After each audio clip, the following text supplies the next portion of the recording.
श्री साईराम मु कृष्णचंद्र शतपथी प्रिय दर्शक बंधु मोर चैनल को आपण मानक स्वागत जनाऊँगी। आमे पूर्व अध्याय पढ़ी मेष राशि और नक्षत्र विषय रे तेणु ए भाग अष्टम अध्याय पढ़ा मेष राशि व्यक्ति स्वभाव और शुभ अशुभ।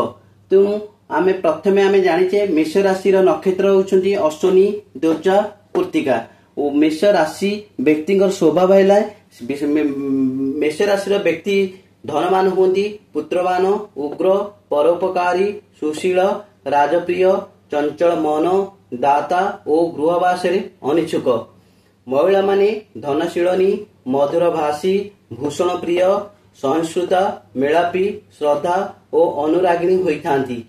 मेष राशि व्यक्ति मानकर यही सबु लक्षण थाए।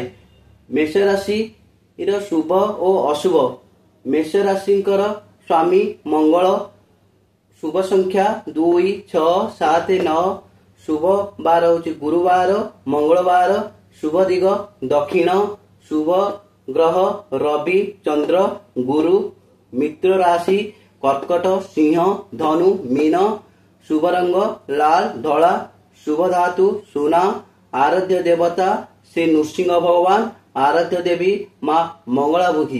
ये मेष राशि व्यक्ति शुभ आ मेष राशि व्यक्ति अशुभ होउछंती अशुभ दिए घात मध्य सीए।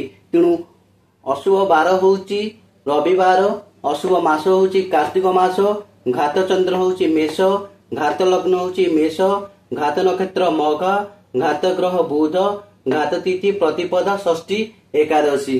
तेणु प्रिय दर्शक बंधु आमे ए अध्याय पढ़िले मेष राशि जातकंकर व्यक्ति स्वभाव और शुभ अशुभ आउ भाग नवम अध्याय पढ़ा वृष राशि जातकंकर शुभ अशुभ और व्यक्ति स्वभाव।